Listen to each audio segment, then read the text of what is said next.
کسی ایک ذات میں جمع ہو ممکن نہیں ہے، لیکن ایک ذات ہے جس میں اللہ نے یہ سارے اسباب جمع کیے، وہ ہے ذات محمد رسول اللہ۔ اللہ نے کیا کیا؟ سب سے بڑھ کر احسان کرنے والا ان کو بنایا، سب سے بڑھ کر حسن و جمال والا ان کو بنایا، سب سے اچھے اوصاف و خوبیوں والا ان کو بنایا، سب سے اونچی عظمت و شان والا ان کو بنایا۔ کیوں؟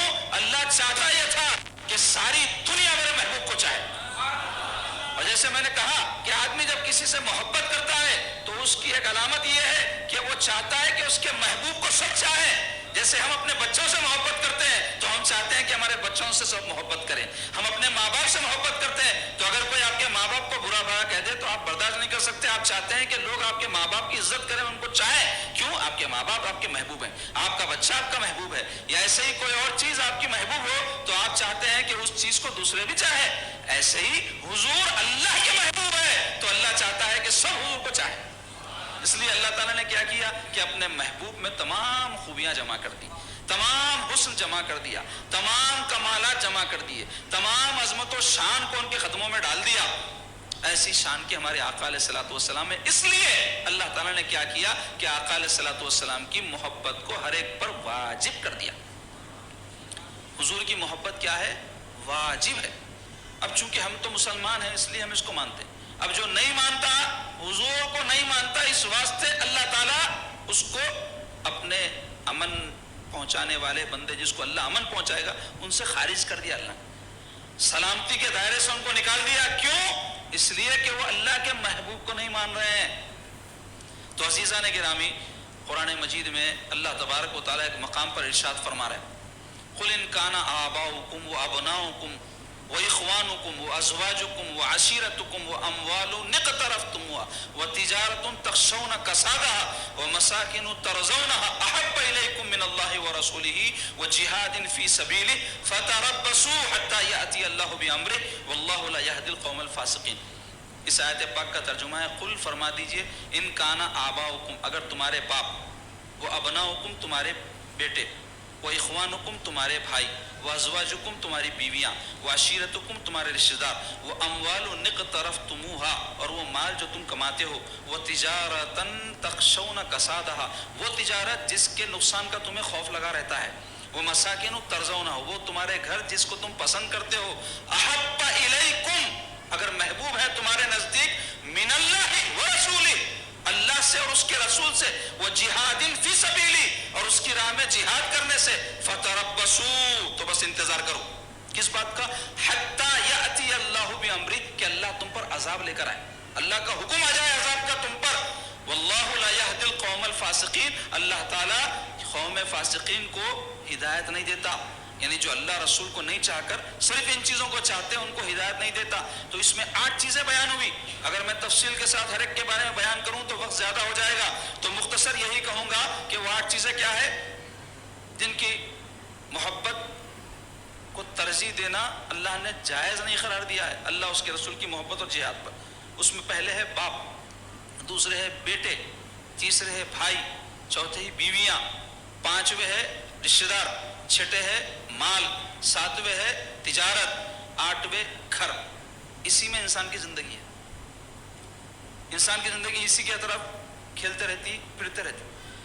تو اللہ تعالیٰ فرما رہے ہیں یہ 8 چیزیں ہر ایک کی ضرورت ہے، لیکن یاد رکھو یہ سب چیزوں کی محبت ہو تم کو ہو، لیکن میرے محبوب اور میری محبت سے نہ بڑھنے پائے، یہ بات اس آیت پاک میں بیان کی جا رہی۔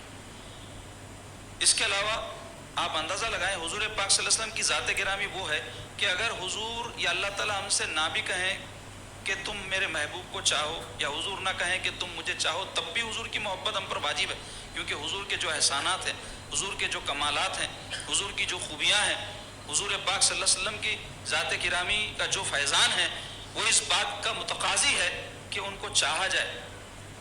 لیکن حضور اگر نہ بھی فرمائے تب بھی چاہنا ہے، لیکن جب حضور خود فرما دے اور اللہ خود فرما دے تو پھر کتنی تاکید حضور پاک صلی اللہ علیہ وسلم کی محبت کی ہوگی۔ مشہور حدیث پاک کے سرکار پاک صلی اللہ علیہ وسلم کیا فرماتے ہیں؟ لا یؤمن احدکم حتی اکون احب الیہ من والدہ وولدہ والناس اجمعین۔ کیا فرماتے ہیں سرکار؟ لا یؤمن احدکم تم میں کا کوئی مومن نہیں ہو سکتا، حتی اکون احب الیہ یہاں تک کہ میں اس کے نزدیک محبوب تر نہ ہو جاؤں، من والدی ہی اس کے باپ سے، من ولدی ہی اس کے اولاد سے، والناس اجمعین تمام انسانوں سے زیادہ. جب تک میں محبوب نہ ہو جاؤں وہ مومن نہیں ہو سکتا، یعنی سچا مومن نہیں ہو سکتا. اب محبت میں بھی درجے ہے، کسی کو کم رہتا ہے کسی کو زیادہ، لیکن یہ بات ضرور ہے کہ ہر مسلمان کے دل میں کچھ نہ کچھ حضور پاک صلی اللہ علیہ وسلم کی محبت ضرور ہوتی ہے، لیکن بس اتنی محبت رکھ لے کے بیٹھنا نہیں ہے، اس کو بڑھانا ہے.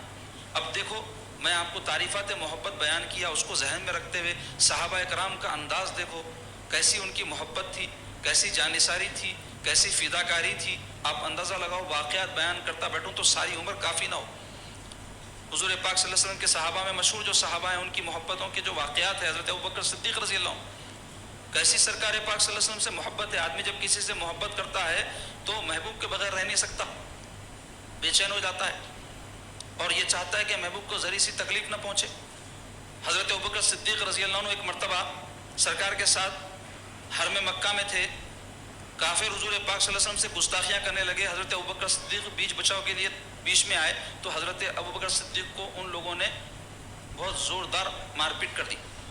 اتنی زوردار مار پیٹ کی کہ آپ زخمی ہو گئے اور ایسے زخمی ہوئے کہ بے ہوش ہو گئے. یہاں تک کہ آپ کے قبیلے والے آ کر آپ کو بچا کر لے گئے. گھر جانے کے بعد کئی گھنٹوں کے بعد آپ کو ہوش آیا. جب ہوش میں آئے تو آدمی ہوش میں آتے ہی کھانا پانی اماں بابا بولتا نا. ہوش میں آتے ہی سب سے پہلے جو زبان پر ان کے جملہ تھا وہ یہ تھا، میرے آقا محمد رسول اللہ کیسے ہیں، حضور کیسے ہیں. اپنی جان پہ بنائی مگر ویسے حال میں بھی حضور کا حال پوچھا جا رہا ہے. تو ان کی والدہ کہتی ہیں کہ مجھے نہیں معلوم، حضور پاک صلی اللہ علیہ وسلم اس وقت اپنے گھر چلے گئے تھے، میں تم کو یہاں لے کر آئی. تو حضرت ابوبکر کہنے لگے نہیں، میں چل پھر نہیں سکتا، میری ایسی حالت نہیں ہے کہ اٹھ کے بیٹھوں، جاؤ مجھے حضور کی خبر لا کے دو، حضور کی اطلاع مجھے لا کر دو، کیا کس حال میں. تو ان کی والدہ معظمہ ڈھونڈتے ڈھانڈتے کسی کے پاس گئی. مسلمان اس وقت اپنے اسلام کو چھپائے ہوئے تھے حضور کے حکم سے. تو حضرت عمر بن خطاب رضی اللہ عنہ کے مکان پر گئی اور بی بی فاطمہ بنت خطاب جو ان کی بہن ہے ان سے مختصر کر رہا ہوں واقعے کو، حضور کے احوال پوچھے. تو پہلے تو وہ لا علمی کا اظہار کی کیونکہ حضور نے منع کیا تھا نا اسلام کے اظہار کا. پھر بعد میں حضور پاک صلی اللہ علیہ وسلم کی ان کو اطلاع دی کہ حضور فلاں جگہ ہیں اور الحمدللہ خیر و عافیت سے. تو والدہ آ کر حضرت ابوبکر کی حضور کے احوال جب ان کو سنائے تو آپ کہنے لگے کہ نہیں، میں جب تک حضور کو آنکھ سے نہ دیکھ لوں مجھے چین نہیں پڑے گا. خبر سننے کے بعد بھی اطمینان نہیں ہوگا، میں دیکھنا چاہتا ہوں. تو ویسی حالت میں رات کے وقت میں چھپتے چھپاتے، ان کے کفار سارے پیچھے پڑے ہوئے تھے، چھپتے چھپاتے دار ارقم میں حضور جلوہ افروز تھے، وہاں حضرت ابوبکر صدیق پہنچے. جیسے ہی خدمت میں سرکار کے پہنچے، حضور کو دیکھ کر حضور کی طرف جب بڑھے تو حضور بھی اٹھ کر ان کے لیے ان کو جو ہے اپنے قریب بلائے اور اپنے سینے اقدس سے لگائے. حضرت ابوبکر صدیق بھی رونے لگے، سرکار بھی رونے لگے. تو اس کے بعد ان کو جا کر چین پڑا. یہ ہوتی ہے محبت. حضرت ثوبان رضی اللہ عنہ سرکار کے ایک صحابی ہیں، ان کا مشہور واقعہ ہے کہ وہ بیمار رہنے لگے تھے. ان کی حالت میں تغیر ہو گئی تھی، آنکھوں کے نیچے حلقے پڑ گئے، رنگ فق ہو گیا، چہرہ فق ہو گیا، رنگ زرد پڑ گیا. ساتھی صحابہ ان کا حال دیکھ کر ان سے پوچھتے کہ ثوبان کیا بات ہے، ہم دیکھ رہے ہیں کہ تم بیمار ہو رہے ہو، روز بروز تمہاری بیماری بڑھتی جا رہی ہے، حالت رہ گئی. تو وہ پوچھنے والوں سے شکریہ ادا کرتے کہ حال چال پوچھا، لیکن وجہ نہیں بتاتے کہ یہ حال کیوں ہے. یہاں تک کہ ان کی خبر سرکار کو دی گئی، یا رسول اللہ ثوبان کا یہ حال ہو گیا، بیمار معلوم ہوتا. تو سرکار پاک علیہ الصلوۃ والسلام اپنی بارگاہ میں ان کو طلب فرمائے، حاضر خدمت ہوئے. پیارے آقا نے پوچھا ہے ثوبان، میں دیکھ رہا ہوں تم بیمار معلوم ہو رہے ہو، آنکھوں کے نیچے حلقے آ گئے، کیا بات ہے، کیا فکر ہے، کیوں تمہاری یہ حالت ہو گئی. اب سرکار نے پوچھا تو چھپا نہیں سکتے تھے، اپنے ساتھیوں کو تو بہلا گئے، لیکن حضور پوچھنے کے بعد تو وجہ بتانی ہے. قرض گزار ہوئے، یا رسول اللہ ایک فکر ہے جو ثوبان کو کھائی جا رہی، جس کی وجہ سے میری یہ حالت ہو گئی. وہ فکر یہ ہے رسول اللہ، میرے آقا جب بھی میرا دل آپ کو دیکھنے کو چاہتا ہے بے چین ہوتا ہوں، حاضر خدمت ہو کر آپ کے دیدار سے مشرف ہوتا ہوں، دل کو سکون پڑ جاتا ہے. لیکن فکر جو کھا رہی وہ یہ ہے کہ یا رسول اللہ دنیا میں تو میرے لیے یہ معاملہ ہے، کل کو میں مر جاؤں گا، آپ بھی اس ظاہری دنیا سے تشریف لے جائیں گے، جنت میں آپ انبیاء کے جھرمٹ میں ہوں گے، وہاں آپ کا مقام اور میرا مقام اور ہوگا، وہاں میں میرے آقا آپ کا دیدار کیسے کروں گا. یہ فکر میرا یہ حال کرتی ہے. تو یہ سن کر میرے آقا ارشاد فرمائے، ثوبان فکر نہ کر، اے ثوبان غم نہ کھا، آدمی جس سے محبت کرتا ہے جنت میں اسی کے ساتھ ہوگا. تو ان کو یہ خوشخبری سنائی گئی، اور یہ خوشخبری ایسی تھی، صحابہ کہتے ہیں کہ ایمان لانے کے بعد، ایمان بہت بڑی دولت ہے، ایمان لانے کے بعد سب سے بڑی ہم کو جو خوشخبری نصیب ہوئی وہ یہ تھی، بولے کہ آدمی جس سے محبت کرتا ہے اس کے ساتھ رہے گا. کیونکہ صحابہ کی آرزو یہ تھی کہ دنیا میں جیسے ہم سرکار کے ساتھ ہیں دنیا سے جانے کے بعد بھی حضور کے ساتھ رہیں۔ مرد تو مرد، عورتوں کا حضور کی محبت کا یہ عالم تھا۔ 20 واقعہ تھے اس حوالے سے، ایک واقعہ سناتا ہوں۔ بی بی ام عمارہ رضی اللہ تعالیٰ سرکار کی ایک صحابیہ ہیں، جنگ احد میں یہ شریک ہوئیں، اور جب جنگ میں شروع میں مسلمان جو ہے غالب آئے، پھر پلٹ کر کفار جو ہے غلطی سے مسلمانوں کی پلٹ حملہ کیے، تو مسلمان جو ہے بکھر گئے، منتشر ہو گئے۔ تو ویسے وقت میں جنگ کا پورا معاملہ بدل گیا، اور کفار جو ہے سخت نقصان صحابہ کو بھی پہنچائے، حضور پاک صلی اللہ علیہ وسلم کو بھی پہنچائے۔ ویسے وقت میں کئی صحابہ میدان چھوڑ کر بھی چلے گئے۔ ہوتا انسان ہے، بزدلی بھی ہو سکتی ہے کبھی سے، اور مشکل حالات دیکھ کر انسان میدان چھوڑ کر چلا بھی جاتا ہے۔ تو اللہ ان سب کو معاف فرما دیا، قرآن میں ان کے لیے معافی کی بشارت ہے۔ ان پر کوئی اعتراض کرے تو یہ گناہ کا کام ہے، برا کام ہے۔ مختصر یہ کہ کئی صحابہ میدان چھوڑ کر چلے گئے۔ تو ویسے وقت میں بی بی ام عمارہ جو کہ زخمیوں کو مرہم پٹی کرنے کے لیے، زخمیوں کو پانی پلانے کے لیے مامور تھی، کیونکہ عورتیں جنگ میں شریک نہیں ہوتی، اگر ہوں تو صرف یہ کام کرتی، تو وہ اس کام میں مشغول تھی۔ جب انہوں نے دیکھا کہ کافر حضور پاک صلی اللہ علیہ وسلم پر حملہ ور ہو رہا ہے، تو وہ پانی کا چھاگل واگل پھینکی، اور وہاں قریب میں جو بھی ہتھیار پڑا ہوا تھا وہ اٹھا کر اس کافر کو ماری۔ تو وہ دھڑام سے نیچے گر گیا، اور ایسا گرا کہ اٹھ کے چلنے نہیں آیا، تو اپنے جو ہے پچھلے حصے کے جو ہے بل گھسیٹتا ہوا جا رہا تھا۔ حضور پاک صلی اللہ علیہ وسلم دیکھ کر مسکرا رہے تھے اور ارشاد فرما رہے تھے، اے ام عمارہ، یہ وہی ہے جو تیرے بچوں کو بھی زخمی کیا۔ تو وہ آگے بڑھ کر ایسا اس پر حملہ کیا، وہ بھاگ گیا۔ تب یہ ہو گیا، تو کیسی جانثاری ہے، عورت ذات ہو کر بھی سرکار کو ذری سی گزن تک پہنچے، اس کا خیال۔ بات یہاں ختم نہیں ہوئی۔ اس کے بعد جب سرکار پاک صلی اللہ علیہ وسلم ان سے خوش ہوئے، تو بی بی ام عمارہ سے ارشاد فرمایا، ام عمارہ مانگ کیا مانگتی ہے، کیا چاہتی ہے تیری اس خدمت کی؟ بس تو برس گزار ہوئے، یا رسول اللہ میں کچھ نہیں چاہتی، صرف یہی چاہتی ہوں کہ جیسے آج میں آپ کی خدمت میں ہوں، کل کو جنت میں بھی آپ کی خدمت میں رہوں۔ تو یہ سن کر میرے آقا علیہ الصلوۃ والسلام دعا فرمائے، اللہم اجعلہم رفقاء فی الجنہ، کہ اللہ ان سب کو جنت میں میرا ساتھی بنا دے، یعنی ام عمارہ، ان کے شوہر، ان کے بچے۔ تو یہ ہے عشاق، یہ ہے محبت کرنے والے۔ آج کیا ہے، دعویٰ محبت تو ہم کرتے ہیں، لیکن دیکھنے میں یہ آتا کہ ہم اس کے ذریعے سے کیا فائدہ حاصل کر سکتے ہیں۔ نماز پڑھتے ہیں، اللہ کی عبادت ہے، یہ نماز، اے اللہ یہ نماز پڑھتا ہوں، یہ مل جائے، وہ مل جائے، وہ مل جائے۔ ارے تم کو جو ملنا ہے، تمہارا خدا تم سے زیادہ تمہارا خیال فرمانے والا ہے، تم کو عطا فرمائے گا۔ تم محبت کے ساتھ اس کی عبادت تو کرو، بے لوث اس کی طرف رجوع تو ہو جاؤ، اس کی خاطر کچھ کرنا سیکھو، سودے بازی مت کرو۔ تو یہ جو صحابہ کرام تھے، یہ ایسے سچے سرکار کے چاہنے والے تھے، انہوں نے حضور کی محبت میں اپنی محبوب سے محبوب ترین چیز قربان کی، جان قربان کی، مال، عزت و آبرو۔ ہجرت کا واقعہ ہے، انشاءاللہ تفصیل اس کے گزرے گی، کیسی کیسی مشقتیں مکی زندگی میں حضور اور صحابہ اٹھائے۔ اس کے بعد ہجرت کی نوبت آئی، تو ہجرت کا واقعہ ہر سیرت کی کتاب میں آپ کو ملے گا۔ تو لوگ اس کو بڑا معمولی واقعہ سمجھتے، کیا تھا، مکے سے گئے، مدینے چلے گئے، ختم ہو گیا۔ نہیں نہیں نہیں، ایسا نہیں ہے، آپ غور سے پڑھیں سیرت۔